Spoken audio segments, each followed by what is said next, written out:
I never imagined I'd be eating alone in my car on graduation day. From the parking lot corner, I watched other families celebrating through my windshield. My cap and gown were tossed on the passenger seat while my hard-earned diploma sat unopened in my lap. Everyone else had someone. Parents. Grandparents. Siblings. Friends. They were all inside, beaming with pride, taking endless photos, and planning celebration dinners. I had sent out invitations 3 weeks ago, one to my father's new family in Colorado, another to my mother who hadn't answered my calls in months, and a third to my older sister who was too preoccupied with her own life to bother with mine. The responses were exactly what I had expected: polite excuses, silence, and finally, my own quiet resignation. Before you listen the full story, please comment down from which country are you watching. Don't forget to subscribe. Principal Ramirez had called my name like everyone else's. I'd walked across that stage, accepted my diploma with a firm handshake, and even managed a smile for the photographer. I heard a few cheers, probably from teachers who knew I'd overcome more than most to get to this point. But when I looked out at the crowd, there was no one standing, no one calling my name, no one waiting to hug me afterward.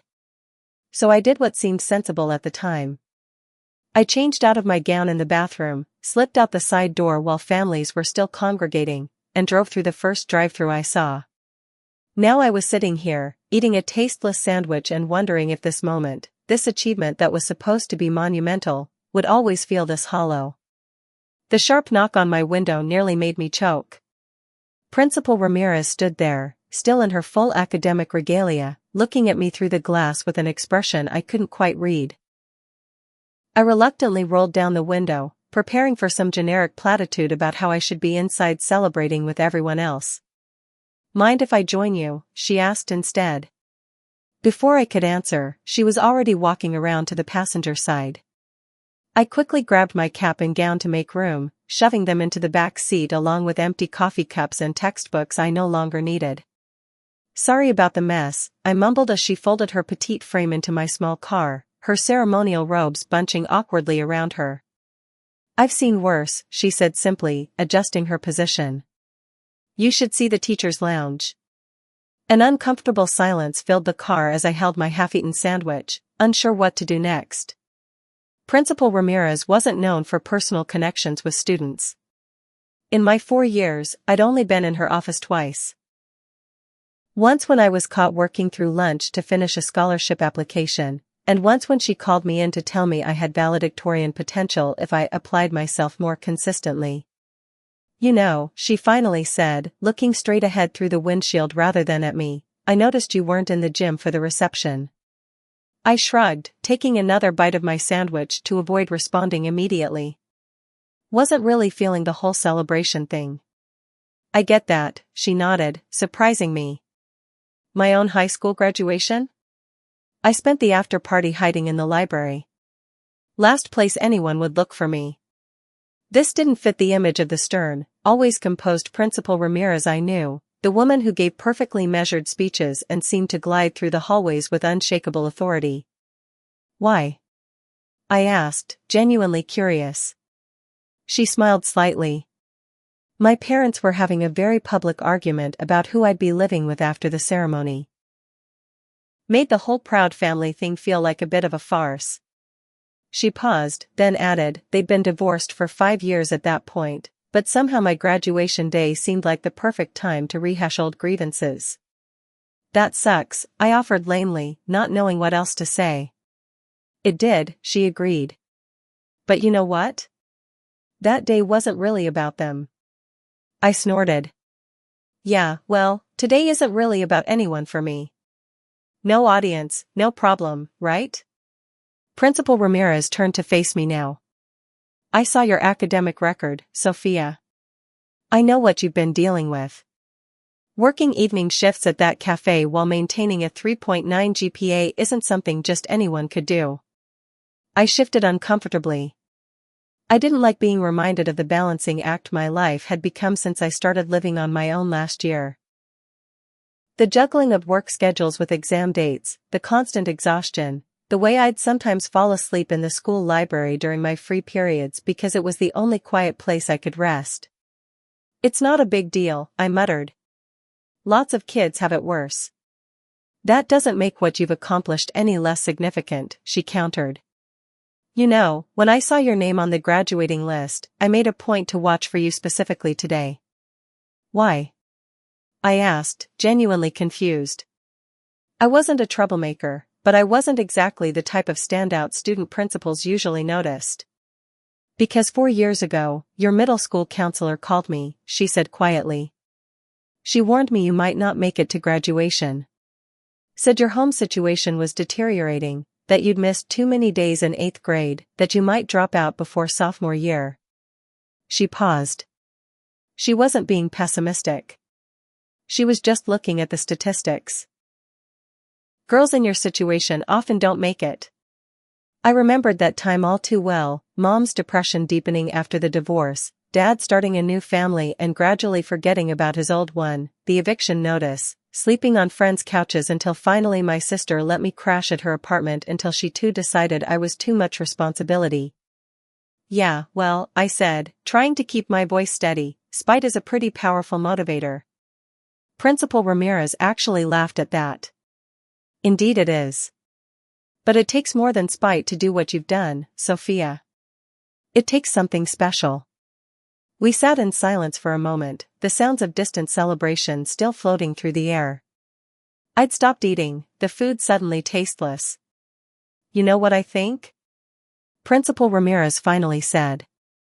I think sometimes we focus so much on who isn't there that we forget to acknowledge who was beside us all along. No offense, but I've been pretty much on my own, I said, a defensive edge creeping into my voice. Have you? She challenged gently. Mr. Chen stayed after hours every Thursday to help you with physics for an entire semester. Coach Martinez let you use the teen shower when your apartment's water was shut off for those 3 weeks. The cafeteria staff always made sure you got extra portions. She raised an eyebrow. And I seem to recall someone allowing you to sleep in the counselor's office that week you were between apartments. I felt my face grow hot. I didn't know she knew about that. Mrs. Garcia, the school counselor, had given me the key, making me promise to be out before 7 a.m. when the early staff started arriving. You weren't alone, Sophia. Not really. You just didn't have the conventional support system. I looked down at my hands, not knowing how to process this. I'd been so focused on what I didn't have, parents in the audience, family photos, a celebration dinner, that I hadn't considered what I did have, teachers who bent rules, staff who looked the other way, a principal who apparently paid more attention than I'd realized. I have something for you, Principal Ramirez said, reaching inside her robe. She pulled out an envelope. This was going to be a surprise at the reception, but since you're here. I took the envelope cautiously. Inside was a card signed by what looked like the entire faculty and staff. Congratulations, Sophia. We're so proud of you. You're going to do amazing things. The messages filled every available space, but what caught my eye was the check paper clipped to the inside, a scholarship fund. The teachers had apparently pulled together enough to cover my first semester's books at State University. We know about your partial scholarship, Principal Ramirez explained. And we wanted to help fill in some gaps. It's not much, but... It's everything, I interrupted, my voice cracking embarrassingly. I cleared my throat. I mean, this is... I don't know what to say. You don't have to say anything, she replied. Just make sure it wasn't wasted on you. I nodded, not trusting myself to speak. Principal Ramirez checked her watch. The reception will be wrapping up soon. I should get back. She opened the car door but paused before getting out. You know, Sophia, people are shaped by those who show up in their lives, not just those who don't. She gave me a meaningful look. And sometimes we need to give others the chance to show up. With that, she stepped out of the car, adjusting her academic robes. But before closing the door, she leaned down one more time. The staff is having a small gathering at Lorenzo's Bistro in about an hour. Very casual, just a tradition after graduation. She shrugged. If you wanted to stop by, I'm sure everyone would be glad to see you. Your choice, of course. Then she was gone, walking back toward the gymnasium, leaving me sitting there with my cold food and a card that suddenly meant more than any family photo could have. I sat there for a long time, thinking about what Principal Ramirez had said, about being shaped by those who show up, about conventional versus unconventional support systems, about how I'd been so fixated on what I didn't have that I'd become blind to what I did. The parking lot gradually emptied as families left for their celebrations. I watched them go, the proud parents, the grandparents with their cameras, the siblings alternating between boredom and pride. For the first time, I didn't feel that sharp pang of jealousy. Instead, I found myself wondering about their stories. How many of those smiling families had their own complications behind the scenes? How many of those graduates had struggled in ways I couldn't see? I started my car as the last of the families drove away. The school building looked different somehow. Not just the place I'd been trying to escape for 4 years, but somewhere that had, in its own institutional way, sheltered me when I needed it most. I carefully placed the card in my glove compartment, handling it like something precious. Then I checked the time. The teachers' gathering at Lorenzo's would be starting soon. The thought of walking in there made my stomach twist with anxiety, but something else was pushing against that feeling, something that felt uncomfortably like hope. I pulled out my phone and looked up the address for Lorenzo's Bistro. It wasn't far. I could at least drive by, see if I felt comfortable enough to go in. No commitment, just an option. As I put the car in reverse, I caught sight of my graduation cap in the back seat. On impulse, I reached back and grabbed it, placing it on the passenger seat where I could see it, a reminder that today, despite everything, I had accomplished something significant. And maybe, just maybe, I didn't have to celebrate it alone. When I pulled into Lorenzo's parking lot 20 minutes later, I almost turned around 3 times. But then I saw Mr. Chin getting out of his car, laughing at something Coach Martinez was saying as they walked toward the entrance. Mrs. Garcia was already holding the door open, her graduation heels replaced with comfortable flats. These people had seen me at my worst, they'd watched me fall asleep in class from exhaustion, wear the same clothes for days when laundry wasn't an option, and struggled to keep up when life became too overwhelming. Yet here they were, still showing up, still creating space. I took a deep breath, grabbed my graduation cap, and got out of the car. Principal Ramirez saw me first as I hesitantly approached the restaurant entrance. She didn't make a big deal about it, just nodded slightly with what might have been approval before turning back to her conversation. But Mr. Chin broke into a wide smile when he spotted me, waving me over enthusiastically. Sophia! You made it, he exclaimed, as if my presence was the missing piece that would make the evening complete. And as other teachers turned to greet me, I felt something shift inside, a knot loosening, a weight lifting. I didn't have the conventional graduation day. There were no parents beaming with pride, no family photos to commemorate the occasion, no relatives giving me cards with cash tucked inside.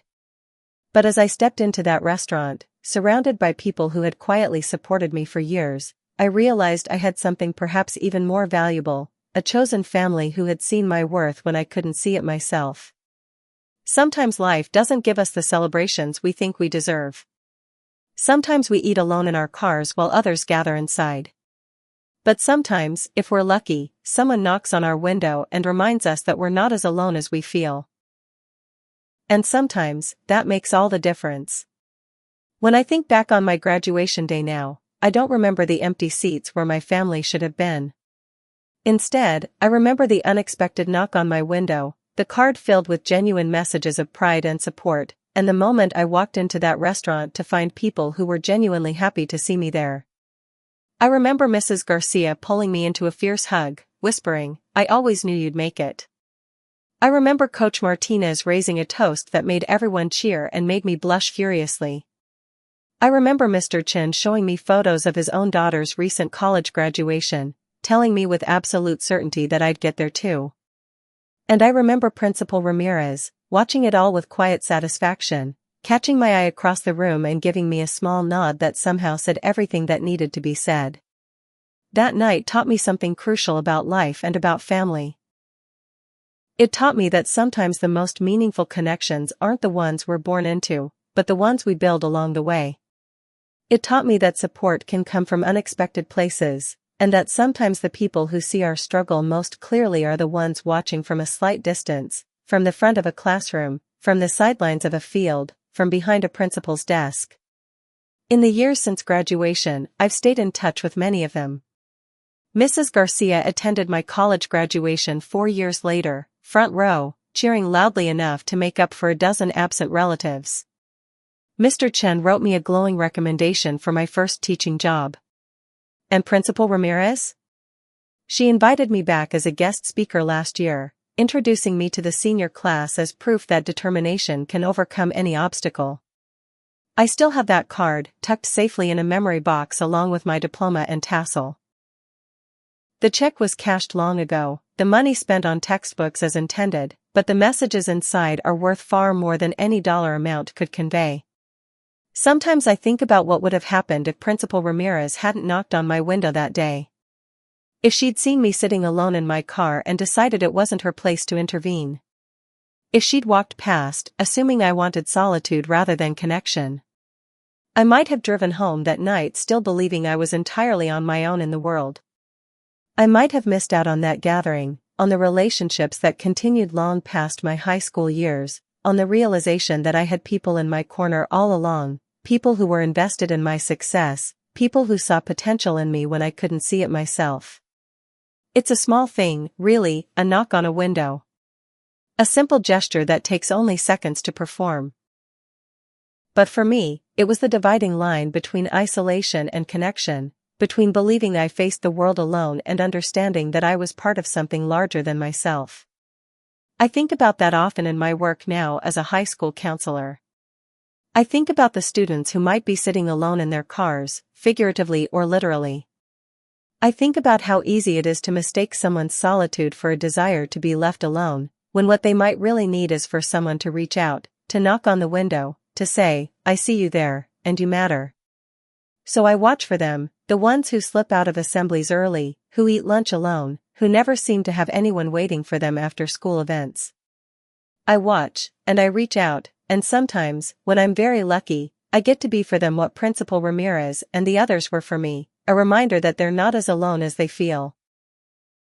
Because that's the thing about graduation days and all the other milestones we're told should be celebrated with family, they can be painfully lonely for those whose family stories are complicated. But they don't have to be. Not when there are people willing to knock on windows.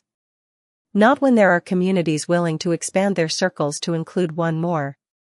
Not when there are teachers and coaches and principals who understand that education isn't just about what happens in the classroom, but about what happens in the heart. So if you're reading this and feeling alone, look around. Your support system might not look like everyone else's. It might not be the people you expected. It might be waiting at a place like Lorenzo's Bistro, ready to celebrate you if only you're brave enough to walk through the door. And if you're reading this and you're not alone, if you're surrounded by love and support and all the conventional trappings of celebration, then look around for someone who might be sitting in their car, wondering if their accomplishments matter to anyone. Be the one who knocks on their window. Because sometimes, that's all it takes to change everything.